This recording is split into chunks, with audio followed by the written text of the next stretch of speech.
നോക്കൂ, കൊല്ലത്ത് ആംബുലൻസിന് നേരെ ആക്രമണം. ബൈക്കിലെത്തിയ യുവാക്കൾ ആംബുലൻസ് അടിച്ച് തകർക്കുകയാണ്. ഇന്നലെ ആ വീഡിയോ രാത്രിയാണ് കണ്ടത്. ഇന്ന് വാർത്തകളിലൂടെ അതിന്റെ നിജസ്ഥിതി എന്താണെന്ന് അറിയില്ലല്ലോ. ആ വാർത്ത കണ്ടപ്പോൾ നമ്മൾ ആലോചിച്ചു പോയത് ഇവരൊക്കെ എങ്ങനെയാണ് കൈകാര്യം ചെയ്യേണ്ടത് എന്നുള്ളതാണ്. ഇവിടുത്തെ നിയമത്തിന്റെ പരിരക്ഷയാണ് ഇത്തരം ആളുകൾക്ക് എന്തും ചെയ്യാൻ.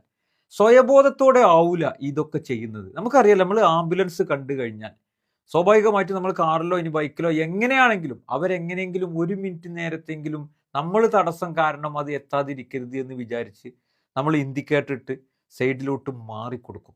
ആംബുലൻസ് റോങ് സൈഡിലൊക്കെ കയറി അങ്ങനെ അത് നിർബന്ധമാണ്. കാരണം അല്ലാതെ നമ്മുടെ റോട്ടിലൂടെ പെട്ടെന്ന് കൊണ്ടുപോകാൻ സാധിക്കില്ല. വളരെ നല്ല രീതിയിൽ പെർഫെക്റ്റ് ആയിട്ടാണ് ഏറ്റവും കൂടുതൽ ആംബുലൻസ് ഇവിടെ ഓടിക്കൊണ്ടിരിക്കുന്നത് എന്നുള്ളത് നമുക്കറിയാം. ആംബുലൻസിന്റെ ഡ്രൈവർമാർ എടുക്കുന്ന എഫേർട്ട് അത്രമേലാണ് എന്ന് നമുക്ക് എല്ലാവർക്കും അറിയാം. അത് മനസ്സിലാക്കണം. കാരണം ഓരോരുത്തരുടെയും ജീവൻ രക്ഷിക്കാൻ വേണ്ടി അവർ കൊണ്ടുപോകുമ്പോൾ സ്വന്തം ജീവൻ പോലും മറന്നിട്ടാണ് ആംബുലൻസിന്റെ ഡ്രൈവർമാർ ഓരോ പണിയെടുത്തുകൊണ്ടിരിക്കുന്നത് എന്ന് മനസ്സിലാക്കുന്നിടത്താണ് നമുക്ക് മറ്റുള്ളവരെ, ആ രോഗിയെ, ആ ആംബുലൻസിനെ ഒക്കെ സഹായിക്കാൻ പറ്റുള്ളൂ. നിങ്ങൾ ആലോചിച്ച് നോക്കൂ, വന്നിട്ട് യുവാക്കൾ അടിച്ച് തകർക്കുന്ന രംഗം ഇന്നലെ ഏറെ വൈകി രാത്രി കണ്ടു. പക്ഷെ ഇതിന്റെ നിജസ്ഥിതി എന്താണെന്ന് അറിയില്ലായിരുന്നു. ഇന്ന് നോക്കുമ്പോൾ അതിന്റെ വാർത്ത വന്നിട്ടുണ്ട്. ബൈക്കിന് ആംബുലൻസ് സൈഡ് കൊടുത്തില്ല എന്ന് പറഞ്ഞ് യുവാക്കളുടെ ആക്രമണം. കൊല്ലം പത്തനാപുരത്ത് ബൈക്കിലെത്തിയ സംഘം രോഗിയുമായി പോയ ആംബുലൻസ് ഡ്രൈവറെ മർദ്ദിക്കുകയും വാഹനത്തിന് കണ്ണാടിച്ചില്ല അടിച്ചു പൊട്ടിക്കുകയും ചെയ്തു. ആ രംഗമാണ് നമ്മളെല്ലാവരും കണ്ടത്. വിദഗ്ധ ചികിത്സക്ക് രോഗിയെ കൊണ്ടുപോകുമ്പോഴായിരുന്നു സംഭവം. അക്രമത്തിൽ വ്യത്യസ്ത പ്രതിഷേധവുമായി ആംബുലൻസ് ഡ്രൈവർമാർ രംഗത്തെത്തി.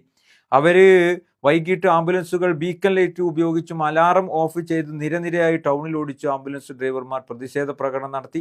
ഇന്നലെ അർദ്ധരാത്രിയാണ് ആക്രമണം ഉണ്ടായത്. പട്ടായി 12 മുറിയിൽ ബന്ധുവിന്റെ വീട്ടിലായിരുന്ന ബിന്ദു എന്ന് പറയുന്ന സ്ത്രീക്ക് ദേഹാസ്വാസ്ഥ്യം വന്നു. അതിന്റെ ആ ഒരു കാര്യത്തിൽ ചികിത്സക്ക് വേണ്ടി ആദ്യം പത്തനാപുരത്തും പിന്നെ EMS ആശുപത്രിയിൽ പ്രവേശിച്ചു. അവിടെ നിന്നും കൊട്ടിയത്തെ സ്വകാര്യ ആശുപത്രിയിലേക്ക് വിദഗ്ധ ചികിത്സക്കായി കൊണ്ടുപോകുന്ന വഴി കൊട്ടിയത്തിൽ വെച്ചായിരുന്നു സംഭവം. സൈഡ് കൊടുത്തില്ലെന്ന് പറഞ്ഞ് ബൈക്കിലെത്തിയ 3 അംഗ സംഘം വാഹനം തടഞ്ഞ് ആക്രമിക്കുകയായിരുന്നു. സംഘം കണ്ണാടി അടിച്ചു പൊട്ടിക്കുകയും ഡ്രൈവറെ മർദ്ദിക്കുകയും ചെയ്തു. അക്രമി സംഘം ഡ്രൈവറുടെ വാച്ചും കവർന്നിട്ടുണ്ട്. പ്രതികളെ തിരിച്ചറിഞ്ഞിട്ടുണ്ട്. അവർ ഒളിവിലാണ്. അപ്പൊ ധൈര്യം ഏകദേശം ചോർന്നിട്ടുണ്ട്. കാരണം ഇപ്പോൾ ഒളിവിലാണ്. ഇനി ഒളിവിൽ പോയി പോലീസ് കൊണ്ടുവന്ന് ശക്തമായ നിയമ നടപടിയാണ്. ശരിക്കും ഇവർക്കൊന്നും ജാമ്യം കൊടുക്കരുത് എന്നുള്ളതാണ്. അത്രമേൽ റിമാൻഡ് ചെയ്തുകൊണ്ടുള്ള അന്വേഷണങ്ങളും അങ്ങനെയുള്ള നിയമ നടപടികളുമാണ് ഇത്തരം ആളുകൾക്ക് എതിരെ വേണ്ടത്. ആംബുലൻസുകൾ നിരയായി ടൗണിൽ ഓടിച്ച് ഡ്രൈവർമാർ പ്രതിഷേധ പ്രകടനം നടത്തി എന്നുള്ളതൊക്കെ വാർത്തകളിൽ കാണുന്നുണ്ട്. നമ്മളെ ഈ ബൈക്ക് യാത്ര സംബന്ധമായി നമ്മളിങ്ങനെ നോക്കുമ്പോൾ ചില ബൈക്കുകാർ സെൻറ്ററിലൂടെ പിടിച്ചിട്ടാണ് പോവുക. ഒരു സൈഡിലൂടെ പോകുന്നതിന് പകരം സെൻറ്റർ കയറ്റി പിടിച്ചു പോകും. അതുകൊണ്ടുണ്ടാകുന്ന ഒരു പ്രയാസം ഈ ബാക്കിലുള്ള വലിയ വാഹനങ്ങൾക്ക് കയറി പോകാൻ കഴിയാത്തൊരവസ്ഥ വരും. മാത്രമല്ല രാത്രി കാലങ്ങളിൽ കാണുന്ന ഒരു പരിപാടിയുണ്ട്. 2 ബൈക്ക്, അതിൽ 4 പേരുണ്ടാവും. രണ്ടും 4 പേര്. എന്നിട്ട് 4 ചിലപ്പോൾ 6 പേരുണ്ടാവും.